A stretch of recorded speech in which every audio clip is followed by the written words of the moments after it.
Michel, c'est pas drôle là. Mais j'ai rien fait, j'ai juste renversé un peu de mon cocktail sur la multiprise. T'as fait sauter les plombs. Excusez-moi, mais je me sens pas très bien là, je ne supporte pas le noir. Fracasse pas, on va pas remettre la lumière. Ma troupe de compteur m'y va changer le fusil, va pas. Cléo, ça va? De toute façon, le noir, ça te connaît, t'es toujours habillé en noir, alors. Arrête, Michel! Tu veux savoir pourquoi j'ai peur du noir? Parce que quand j'étais petite et que mon père entrait ivre-mort, et qu'il était incapable de monter les escaliers, c'est mon lit qui choisissait. Et pas celui de ma sœur. Simplement parce que j'étais au rez-de-chaussée.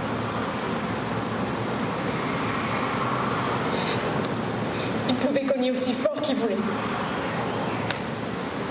Personne ne l'entendait. C'est l'histoire de 4 femmes qui se retrouvent un soir de fête dans un bar à Saint-Denis. Elles se sont rencontrées dans un groupe de parole. Chacune a connu l'inceste. Moi, c'était dans les bois. L'après-midi. Mon père n'était pas méchant, il était plutôt gentil et attentionné.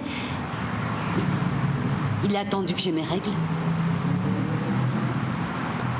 Il disait que coucher avec sa fille, c'est comme apprendre à son fils à jouer au foot. Il disait que tous les papas devraient le faire.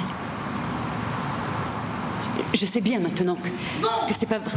Les filles, ma patrouille est mal visible, mais moi, la trouve ça. Ok, c'était bien. Et quand tu La pièce s'intitule « Quelque chose ». Elle a été créée à l'origine à Paris par Capucine Maillard, qui en signe aujourd'hui l'adaptation réunionnaise sur un texte de Dominique Carrère. Je suis incapable d'être mère. Faudrait que je m'en fente avant. Pareil, il faut m'y net par moi-même, mais m'y connaît pas comment il fait. Comment il fait? Comment on fait? Madame Maillot? Bonjour. C'est la docteure Visnelda Douzin qui a eu l'idée de réaliser cette adaptation théâtrale. Installez-vous.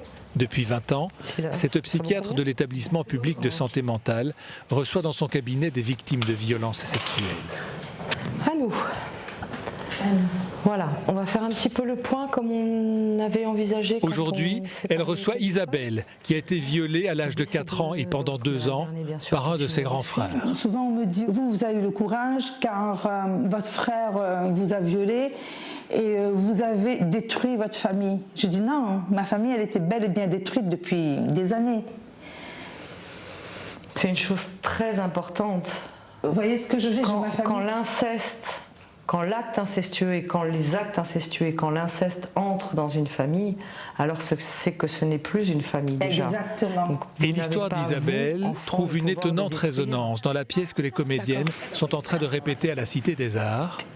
Ok. Avec le personnage de Vic, qui imagine comment elle pourrait parler de ce que son frère lui a fait subir. Papa, maman, moi nana fait pour diazote. Et je fais quoi? J'attaque à l'apéro, j'attends le dessert. Ou Noël, tiens. Oui, Noël, c'est bien ça. Noël, c'est bien pour détruire sa famille. Ah, génial. Mickey, arrête de dire ça. Je peux pas dire ça. Je peux pas le dire parce que mon frère, il a pas été dégueulasse tout seul. Qu'est-ce que je fais si on me demande si j'étais d'accord? Hein? J'explique que je savais pas que je pouvais dire non? Que je croyais que c'était de ma faute? Là pour toi, et gigote pas trop parce que c'est hyper important, tu vois. On l'a toutes ce problème-là, de la culpabilité. Parce qu'on n'a pas dit non, parce qu'on était des gamins, parce qu'on savait pas qu'on pouvait dire non. Mais n'empêche qu'aujourd'hui, même si j'ai 20 ans, même si j'ai 30 ans, même si j'en ai 50, j'ai toujours cette difficulté-là. C'est quand même l'absurdité du monde. Les violences sexuelles, les viols, c'est le seul truc où les victimes se sentent coupables. Après les viols de son grand Parce frère, que vous aviez fait quoi? la petite Isabelle, elle, a été internée en hôpital psychiatrique, entre 6 et 8 ans. Ma mère, je la regardais quand je venais vers elle à chaque fois. Je disais, maman, mais pourquoi mon frère m'a fait ça? Maman, mais pourquoi? Soit on me traitait de folle, ou soit on me disait, tu te rends compte? Tu sais pourquoi aujourd'hui on t'a mise dans cet hôpital? Parce que t'es folle. Pendant toute mon enfance, mon adolescence. Donc les soins se sont retournés comme retournés contre vous, comme si vous étiez folle et qu'il avait fallu... Exactement, et tout à fait. Reprends à je peux pas le dire. Je peux pas le dire. Je peux pas le dire. Lâche-leur plus puissamment. Ok. Ok. Vas-y. Je peux pas le dire. Oui. Qui ça, il croit à moi? Et puis mon frère, je lui flingue sa vie. Mon frère, il est marié, il a des enfants. Mais il aime Alice, à mon frère, ça. Miguel, il pas dit ça. Je peux pas. Ce frère, je lui en veux plus. Je lui ai pardonné. Et quand je le croise dans la rue, ben, on se regarde. Je lui en veux pas parce que je me dis que lui aussi, il a été une victime.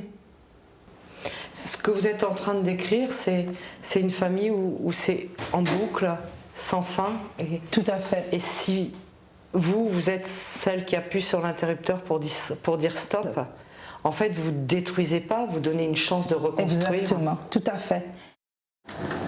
Moi, mon meilleur Noël, c'est quand mon frère n'était pas là.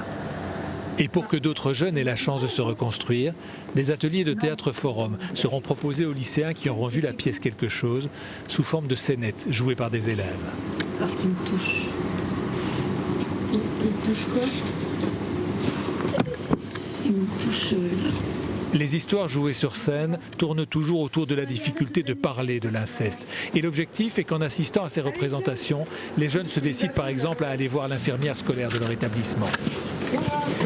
Je peux vous voir? En espérant qu'elle soit un peu plus compréhensive que celle de la scénette répétée ce soir. C'est marrant. Je vois dans ton dossier que tu viens souvent le lundi matin pour des problèmes de maux de ventre. T'as mal au ventre là? Oui, j'ai mal au ventre. Ah non, t'as mal là, sur le côté, en bas? T'as mal où? J'ai mal là. Ah. Tiens, je vais te donner du Spasfan. Ça ira beaucoup mieux. Merci. Je peux avoir un verre d'eau, s'il te plaît? L'enjeu de ce projet, c'est vraiment de rapprocher le plus possible les ados qui pourraient en avoir besoin des dispositifs d'accompagnement.